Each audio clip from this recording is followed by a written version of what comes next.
ఓం మహాగణాధిపతయే నమ. ఓం గురుభ్యో నమ. ఓం శ్రీమాత్రే నమ.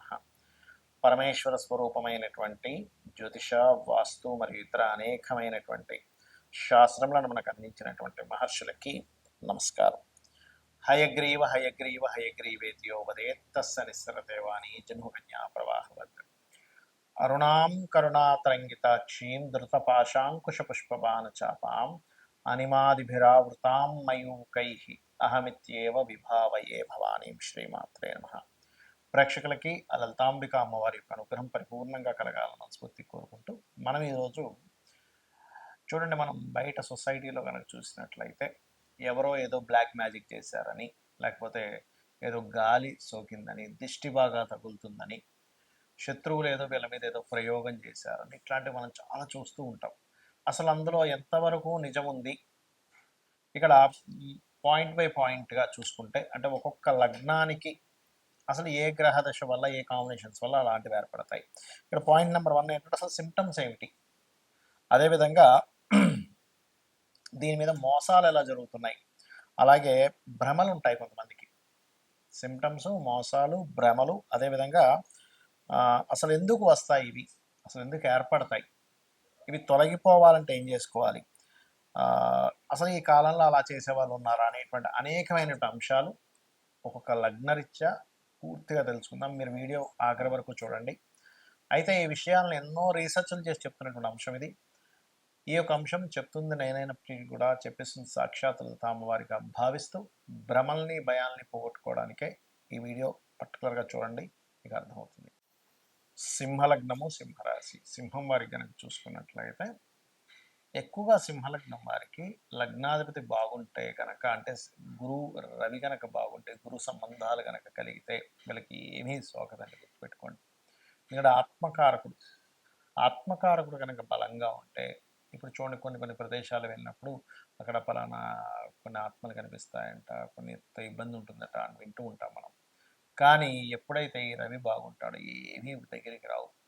అయితే అదే రవి కనుక పాడైతే వీళ్ళకి ఎక్కువగా నిద్ర పట్టకపోవడము, ఏదో శరీరం మీద ఉన్నట్టుగా అనిపించడం ఇవి జరుగుతుంది. దానికి ఏమి టెన్షన్ పడాల్సిన అవసరం లేదు. చక్కగా ఏం లేదు, మీరు దుర్గానామాన్ని, సూర్య నమస్కారాలు ఎంత చేస్తుంటే అంత బలం పెరుగుతుంది. ఇలాంటి సమయంలో లగ్నబలం పెంచుకోవడానికి మీరు గురు కుజ గ్రహాల దగ్గర దీపారాధన చేయడము, లేదా ఓం స్కందాయ నమ, ఓం దత్తాత్రేయాయ నమ, లేదా దిగంబర శ్రీపాదవల్లభ దిగంబర లేనట్లయితే జయ గురుదత్త, శ్రీ గురుదత్త అనే నామస్మరణ, ఇవన్నీ ఏం చేస్తాయంటే మీకు నెగటివ్ ఫోర్సెస్ ఏవైతే ఉంటాయో అవి మీకు దగ్గరికి రాకుండా చేస్తాయి.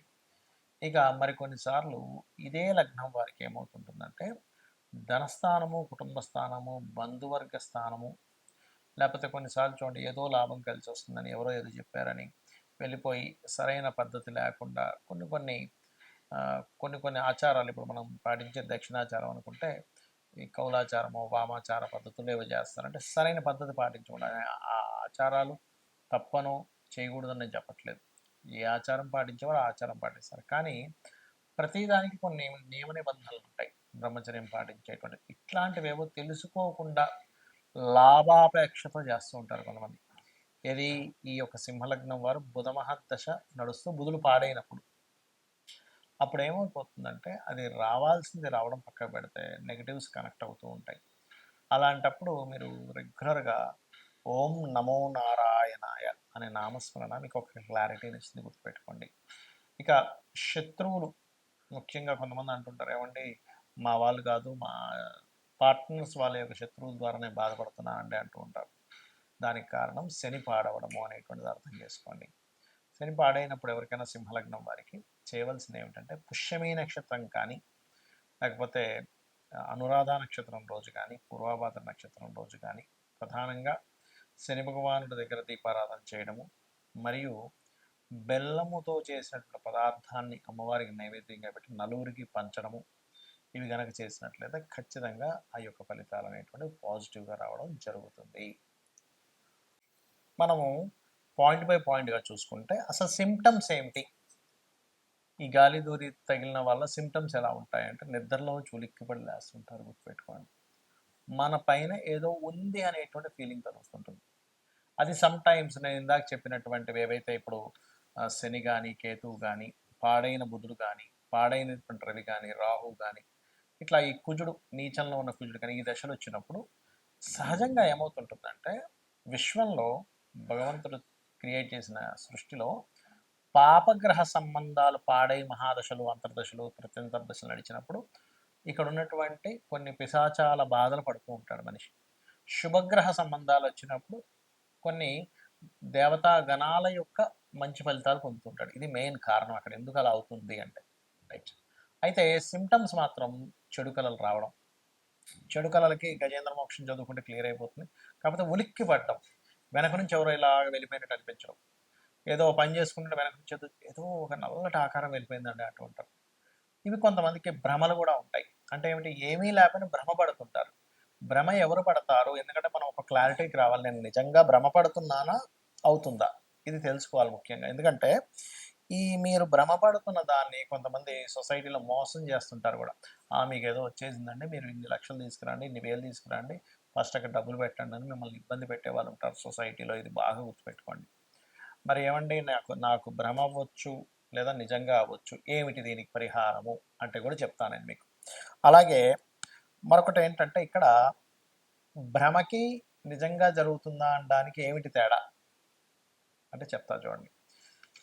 మీది భ్రమ అనుకోండి, ఎక్కడో పంచమాధిపతి మహాదశలు నడుస్తుంటాయి. మీ లగ్నం నుంచి 5వ అధిపతి మహాదశల్లో ఇది కనెక్ట్ అవుతూ ఉంటుంది. లేదా చంద్రుడి ద్వారా కనెక్ట్ అయిందంటే అది భ్రమే, ఇంకా అందులో డౌట్ లేదు.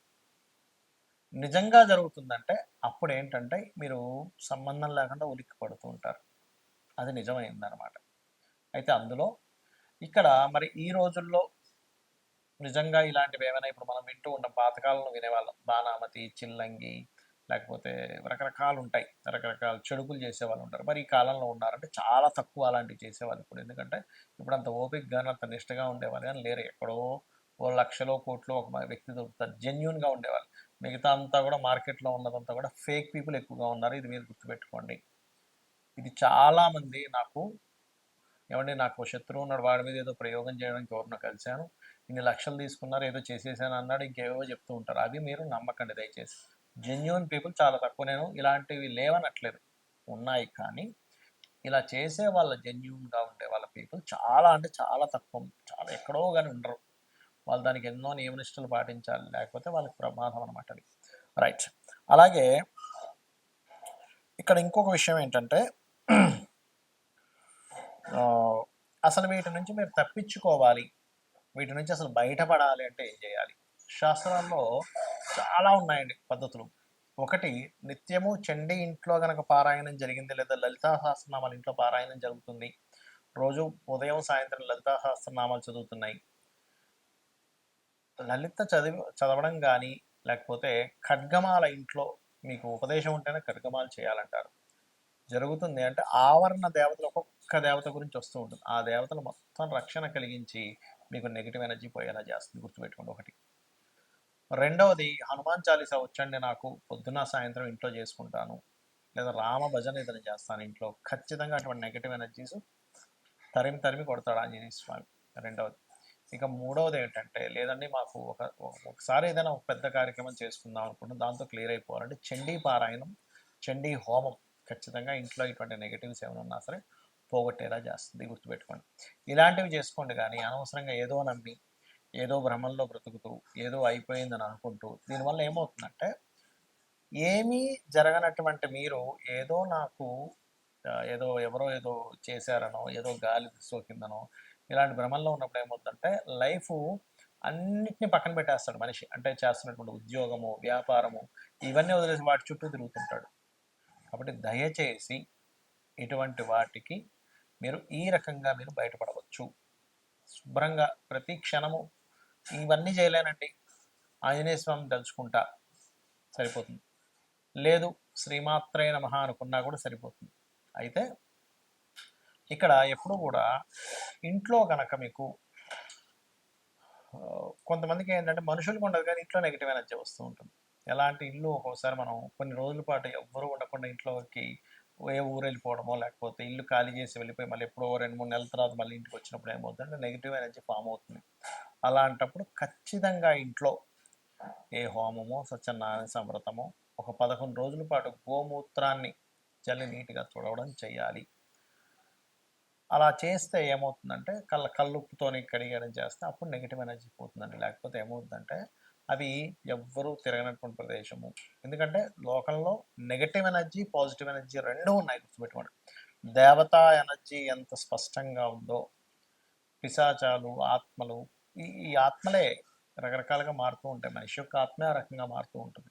అవి కూడా ఉన్నాయి. కాకపోతే ఇక్కడ దేవతని గనక మీరు పట్టుకోగలిగితే 100% ఎటువంటి ఇబ్బంది ఉండదు. కాకపోతే నిష్టగా రెగ్యులర్‌గా చేస్తున్నారు. మరి కొంతమందికి ఈ పాపగ్రహ సంబంధాలు ఎక్కువగా ఉన్నప్పుడు అది ఒక్కోసారి రోగం మీద, ఒక్కొక్కసారి ఇట్లాంటి వాటి మీద ప్రభావం చూపిస్తుంటుంది. ఆ సమయంలో అమ్మవారిని బలంగా మీరు నిత్యము చేయండి. అన్ని విధాలా మీకు బాగుంటుంది. శ్రీమాత్రే నమః.